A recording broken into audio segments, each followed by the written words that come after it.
yang disebut monomer. Jika monomernya sejenis disebut, maka akan disebut homopolimer. Jika monomernya berbeda, maka akan dihasilkan copolimer. Kantong plastik sekali pakai merupakan pemandangan umum di sepanjang tepi jalan, sungai, dan daerah pesisir. Mereka tidak hanya jelek dipandang mata, juga berdampak buruk bagi lingkungan karena bisa mematikan bagi kehidupan laut dan berbahaya bagi kesehatan manusia. Kantong plastik yang berserakan seperti kemasan seringkali tertelan oleh hewan laut dan menyebabkan lebih banyak kematian seperti penyu, lumba-lumba, paus, dan lain sebagainya dibandingkan jenis plastik lainnya. Tidak hanya untuk hewan saja, tetapi penggunaan plastik sekali pakai juga dapat membuat lingkungan jadi tercemar. Dampak sampah plastik juga dapat mengaruhi kondisi kesehatan. Hal ini perlu diperhatikan karena kehidupan manusia tidak terlepas dari penggunaan plastik di dalamnya. Oleh karena itu, diperlukan cara tepat untuk mengurangi dampak buruk yang ditimbulkan oleh sampah plastik. Bahan plastik dapat dengan mudah ditemukan di berbagai produk, mulai dari kemasan makanan, minuman, dan belanja, hingga produk rumah tangga yang tidak lagi dan tidak dapat lagi digunakan. Produk berbahan plastik bisa menumpuk dan menjadi sampah yang berbeda.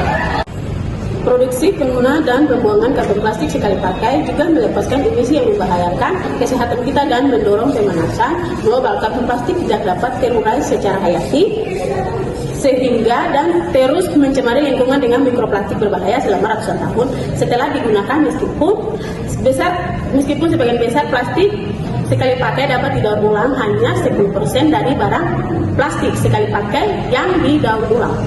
Nah, oleh karena itu, larangan sampah plastik yang dirancang dengan baik dan benar mendorong pembeli untuk bisa membawa tas atau kantong yang bisa digunakan kembali. Keduanya merupakan pilihan berkelanjutan yang meminimalkan limbah serta membuat lingkungan terjaga dan terawat dengan baik oleh masyarakat.